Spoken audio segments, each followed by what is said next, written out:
अस्सलाम वालेकुम नाजरीन, मैं हूं साहिल रियाज और आप मेरा यूट्यूब चैनल देख रहे हैं साहिल रियाज भुल्लर। नाजरीन, आपसे बड़ी दो अहम खबरें शेयर करनी है। एक है जी तरीक़े इंसाफ की तरफ से और दूसरी हुकूमत की तरफ से। तो सबसे पहले हुकूमत की तरफ से आपसे जो न्यूज़ है वो शेयर करते हैं। हुकूमत की तरफ से पहली दफ़ा ये बयान सामने आया कि इमरान खान साहब को अडयाला जेल से मुंतकिल किया जा सकता है। ये जी इमरान खान साहब के लिए है कि उन्हें हुकूमत की तरफ से ये बयान आया कि हो सकता है कि इमरान खान साहब को अडयाला जेल से कहीं और मुंतकिल किया जाए, या बनी गाला में उनकी रैशगाह पे उनको नज़रबंद किया जाए, या फिर पेशावर जेल में उन्हें मुंतकिल किया जा सकता है। अच्छा जी, दूसरी जो खबर है वो है जी पाकिस्तान तहरीक इंसाफ की तरफ से। पाकिस्तान तहरीक इंसाफ पार्टी के अंदर जनाब लड़ाइयाँ हो रही हैं। आप जानते हैं नाजरीन, अगर घर का सरबराह घर ही ना हो तो घर के छोटे आपस में लड़ें तो क्या ये अच्छी बात है? घर का बड़ा सरबराह आप समझ तो गए होंगे, इमरान खान बानी पीटीआई जेल में है और उनकी पार्टी के अंदर लड़ाइयाँ हो रही हैं। ये लड़ाइयाँ पहले भी हो चुकी है, कोई पहली दफ़ा तो नहीं हो रही, मगर जब ये बात उन तक पहुँचेगी तो उनका रिएक्शन क्या होगा? पहले जब कभी ऐसी लड़ाई वगैरह होती थी तो इमरान खान साहब ही से रिजॉल्व करते थे, मगर अब तो वो अडयाला जेल में हैं। अच्छा जी, मामला क्या हुआ वो आपसे शेयर करते हैं। इससे पहले कि आपसे सारी न्यूज़ शेयर करें, सारा मामला शेयर करें, तो आपसे जी रिक्वेस्ट है कि आप जल्दी से हमारे चैनल को सब्सक्राइब कर दीजिए और बेल के आइकॉन को दबा के ऑल पे प्रेस कर दीजिएगा। ये आपकी छोटी सी कावश मेरे लिए बहुत फ़ायदेमंद हो सकती है। तो जी नाजरीन, चलते हैं न्यूज़ की तरफ। तो अच्छा जी, कल ARY न्यूज़ के दो प्रोग्राम थे। एक प्रोग्राम में सुलेमान अकरम राजा साहब जो तहरीक इंसाफ के सेक्रेटरी जनरल हैं, वो काशिफ अब्बासी साहब के प्रोग्राम में तशरीफ़ लाए हुए थे, और शेर अफजल मरवत साहब पाकिस्तान तहरीक इंसाफ के सीनियर रहनुमा हैं। आप जानते हैं कि वो काफ़ी मशहूर मरूफ है पाकिस्तान तहरीक इंसाफ के अंदर। वो मोहम्मद मालिक साहब के प्रोग्राम में आए हुए थे रात को 10 बजे। अब जो कहानी शुरू होती है वो रात 8 बजे से 11 बजे तक चलती है शेर अफजल मरवत के ज़रिए से। हुआ कुछ यूँ कि रात 8 बजे के प्रोग्राम में सुलेमान अकरम राजा साहब जो काशिफ अब्बासी के शो में आए, तो काशिफ अब्बासी साहब ने उनसे सवाल किया कि शेर अफजल मरवत साहब ने कहा कि बानी पीटीआई कह रहे हैं कि अगर मुझसे मुलाकात नहीं भी करवाते तो मुज़ाकरात का तीसरा और चौथा सेशन होना चाहिए, तो क्या ये इमरान खान साहब की तरफ से गो हेड है? ये बात दरअसल आई थी जब शेर अफजल मरवत साहब ने परसों ये बात कही थी कि अगर पाकिस्तान तहरीक इंसाफ इतना इंसिस्ट कर रही है कि जी हमारी मुलाकात करवाई जाए इमरान खान साहब से, नहीं भी होती तो कम से कम ये मुज़ाकरात का अमल टूटना नहीं चाहिए। तो काशिफ अब्बासी साहब ने इस हवाले से सवाल किया था। तो इस सवाल के जवाब में सुलेमान अकरम राजा साहब ने बड़ा इंटरेस्टिंग जवाब दिया, थोड़ी तवज्जो से सुनिएगा। कहते हैं कि शेर अफजल मरवत की बात पर तो मैं कुछ नहीं कहूँगा। मैं नहीं समझता कि उनकी बात कोई पार्टी की बात है। बैरिस्टर गौहर की मुलाकात हुई है खान साहब से। उस मुलाकात में इमरान खान साहब ने कहा है कि आप तीसरी नशिस्त भी कर लें और तहरीरी मुतालबात भी दे दें, लेकिन इस नशिस्त में जुडिशल कमीशन मांगा जाए, और अगर ऐसा नहीं होता तो फिर हम चौथी नशिस्त नहीं करेंगे। ये बात है जो बैरिस्टर गौहर साहब ने हमें बताई है। आपसे यही इस्तदा करूंगा, ये बहुत बड़ी पार्टी है कि जो कोई भी बात करता है उसको पार्टी का या इमरान खान साहब का मौक़िफ़ मत समझे। हम 2-4 लोग ही हैं जो आप इस काबिल समझे खान साहब और पार्टी की बात कहने का इस्तिकाक रखते हैं। यानी सुलेमान अकरम राजा का कहना था कि शेर अफजल मरवत साहब इस काबिल नहीं है, उनकी कही हुई बात को आप अहमियत दे। पार्टी में बस 3-4 लोग हैं जो पार्टी का या इमरान खान साहब का मौक़िफ़ दे सकते हैं। इसके बाद काशिफ अब्बासी साहब ने शेर अफजल मरवत का एक वीडियो क्लिप चलाने का कहा, तो सुलेमान अकरम राजा साहब ने बात काट दी और कहा कि उनका ख्याल गैर अहम है। यानी कि शेर अफजल मरवत साहब का ख्याल गैर अहम है। वो रोज़ कोई बयान देते हैं जिसका कोई तलक नहीं पार्टी बयानिए से, पार्टी की सोच से। वो अदराक भी नहीं रखते, वो मामला भी नहीं जानते। आप उन्हें बुला लेते हैं कोई ना कोई चैनल, उन्हें कुछ ना कुछ कहना होता है और वो कह देते हैं। जो उनकी ज़ाती राय है उसका पार्टी से कोई तलक नहीं है। सुलेमान अकरम राजा साहब ने कहा कि चैनल उसे एवं ही बुला लेते हैं। जी सुलेमान अकरम राजा साहब ने काशिफ अब्बासी साहब के प्रोग्राम में बैठे हुए कही थी, तो ठीक रात 10 बजे और मोहम्मद मालिक साहब के प्रोग्राम में शेर अफजल मरवत साहब बैठे हुए थे। अच्छा जी, काशिफ अब्बासी साहब ने कहा कि आपने हुकूमत को बता दिया है कि हम तीसरी नशिस्त बैठने के लिए तैयार हैं। तो सुलेमान अकरम राजा साहब ने कहा कि हमने हुकूमत को बता दिया है, मगर हुकूमत की तरफ से कोई जवाब नहीं आया। उन्होंने कहा कि इमरान खान साहब से अगर आज सियासी उर्फा की मुलाकात होती है तो इसके बाद हमने अपनी ही मुज़ाकराती कमेटी के नाम दे दिए कि अगर आप कोई और मीटिंग नहीं करवाते तो सियासी उर्फा की जगह मुज़ाकराती कमेटी को ही मामूल के मुताबिक मुलाकात करने दे। यह भी कहा कि जिस कमरे में मामूल की मुलाकात होती है वहीं करने दे और ये नाम इमरान खान साहब ने अपने सिग्नेचर से 2 दिन पहले ही दिए थे, तो इसका भी जवाब नहीं दिया गया। सुलेमान अकरम राजा साहब ने कहा कि जी हुकूमत को ये कहा था कि जी सियासी हुरफा उनसे मुलाकात करना चाहते हैं, तो ठीक है, अगर आप नहीं मुलाकात करना चाहते तो हमारी जो मुज़ाकराती कमेटी है PTI की, उनको मुलाकात करने दीजिए इमरान खान साहब से। और वो नाम जो इमरान खान साहब ने खुद अपने दस्तखत करके दिए थे, वही नाम आप लिस्ट अंदर भेज दें और वो मूल की मुलाकात होती है जो हमारी, आप उस तरह की हमारी मुलाकात करवा दें। तो इस पर भी हुकूमत ने कोई जवाब नहीं दिया। नाज़रीन, आप गौर करें कि एक जगह अगर पाकिस्तान तहरीक-ए-इंसाफ पोजीशन लेती है और तो दूसरी जगह वो पोजीशन से पीछे भी हट जाती है। अलबत्ता जी मुज़ाकराती कमेटी ने पहले कहा था कि जी आप हमारी इमरान खान साहब से मुलाकात करवाएं, अगर नहीं करवा तो इस मुज़ाकरात को आगे चलने का कोई फ़ायदा नहीं।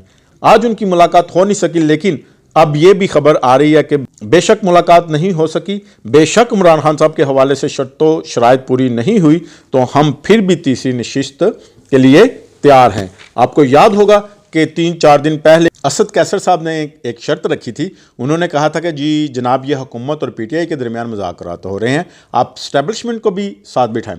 तो नाज़रीन, ये तो पॉसिबल ही नहीं हो सकता। ये मीटिंग जो स्टैब्लिशमेंट से असद कैसर साहब कह रहे हैं, ये खुफिया तौर पे तो हो जाए, मगर ये खुलेआम तो नहीं हो सकती। ये जो आप कौमी असम्बली के दफ्तरों में बैठ के आप मीटिंगें करते हैं, तो क्या स्टैब्लिशमेंट आपके साथ बैठेगी?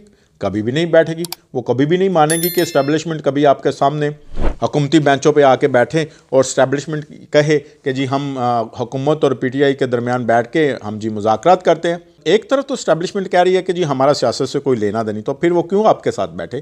फिर काशिफ अब्बासी साहब ने सवाल किया कि क्या इमरान खान साहब से मुलाकात के बगैर अब तीसरा दौर शुरू नहीं होगा?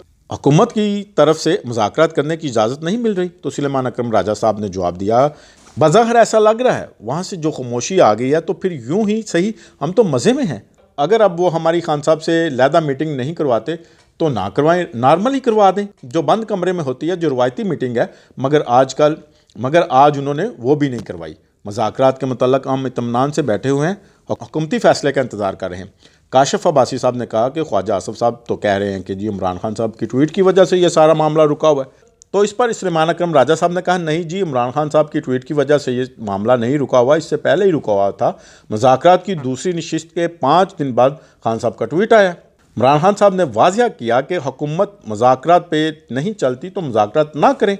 अच्छा जी, ये जो सुलेमान अकरम राजा साहब जो ट्वीट की बात करते हैं, वो तो 6 जनवरी को ट्वीट हुई थी। इसके अंदर लबो लहजा बड़ा सख्त था, लेकिन 8 जनवरी को उसके बाद ट्वीट हुई, उसका लबो लहजा बिल्कुल तब्दील हो चुका हुआ था और तनकीद भी बड़े मुख्तलिफ अंदाज से की गई थी। अलबत्ता ये तो पहली ट्वीट के बाद दूसरी ट्वीट का लहजा काफ़ी नरम था। काशिफ अब्बासी साहब ने सवाल किया कि अगर हुकूमत की तरफ से मुज़ाकरात में पेशरफ्त नहीं होती तो आप कितनी देर इंतज़ार करेंगे?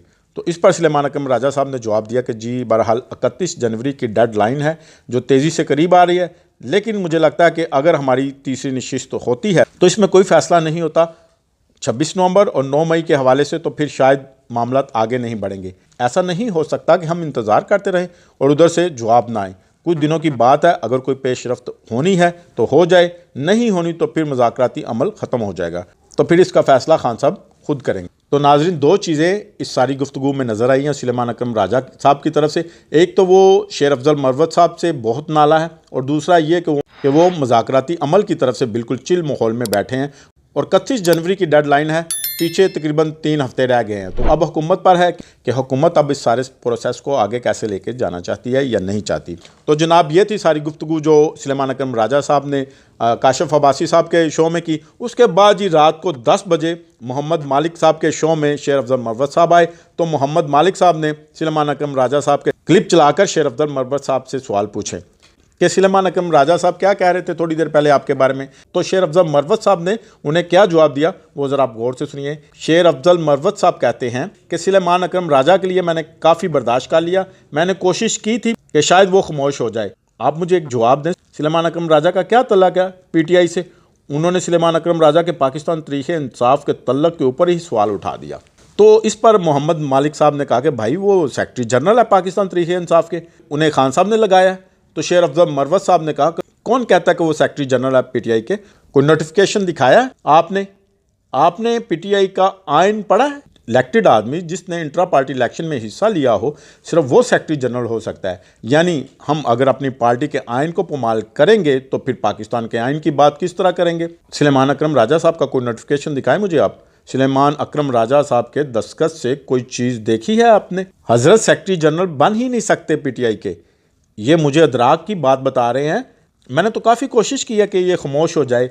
कहाँ से ये 3-4 आदमी 4 महीने 1 साल पहले पीटीआई में आ गए, अब मुझे समझा रहे हैं। लिहाजा अपने काम से काम रखें। अब अगर ये मज़ीद बोलेगा तो मुझे इसको ज़्यादा जवाब देना होगा। मैं एक हद तक बर्दाश्त करता हूँ। 15 दिन लाहौर में रहता है, एक दिन इस्लामाबाद आ जाता है। इसको अदराक हो गया, किस चीज़ का अदराक हो गया? ये ज़्यादा ही अपनी हदूद फलांग रहा है। हमारा जो डिप्टी सेक्रेटरी जनरल है फरदौस शमीम नकवी, अब वो हमारा सेक्रेटरी जनरल है। हमारे जितने भी नोटिफिकेशन होते हैं उस पर फरदौस शमीम नकवी साहब के दस्तखत होते हैं। आप पूछ ले गौहर साहब से, आप पूछ लें किसी भी और पार्टी लीडर से। तो इसके बाद फिर मोहम्मद मालिक साहब ने सवाल किया कि अगर आपके इस बयान से आपकी मेंबरशिप मुअत्तल होगी तो आप क्या करेंगे? इस पर मरवत साहब ने जवाब दिया कि जी वो खुद सेक्रेटरी जनरल है जो मुझे मुअत्तल करेगा। आप मुझसे ब्रिस्टर साहब की बात करें, मुझसे नकवी साहब की बात करें, वो ऑफिस होल्डर है, ये अजनबी है। मेरी मुलाकात होगी खान साहब से तो मैं उन्हें ज़रूर बताऊंगा। मुझे यकीन है कि खान साहब अपनी पार्टी के आइन की पामाली बर्दाश्त नहीं करेंगे। पता नहीं क्यों किसी ने ये बात खान साहब के नोटिस में नहीं लाई। ये मोहतरम मेरे केसेस में भी घुस जाते थे। इद्दत केस में पहले मैं वकील था, फिर ये आ गया। शेर अफजल मरवत साहब ने कहा बस करो यार, ये जनरल सेक्रेटरी बना तो इसने पहला बयान मेरे ऊपर दागा कि इसको डिसिप्लिन की पाबंदी करनी चाहिए।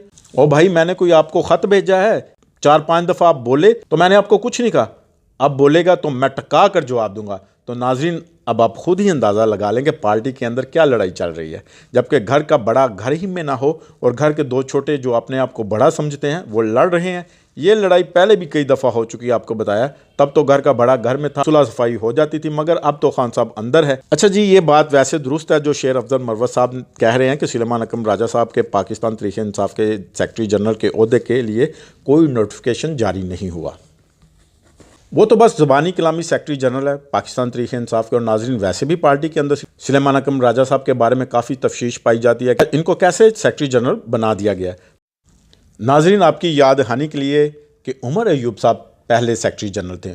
उन्होंने एक दफ़ा इस्तीफ़ा दिया इसलिए कि वो अपोजिशन लीडर भी थे और सेक्रेटरी जनरल भी थे। तो उन्होंने कहा कि मैं मज़ीद इन दोनों ओहदों को नहीं चला सकता, तो सिर्फ एक ही ओहदा अपने पास रखना चाहता हूँ। तो उमर अयूब साहब ने इस्तीफ़ा दिया तो खान साहब की तरफ से वो इस्तीफ़ा रिजेक्ट कर दिया गया।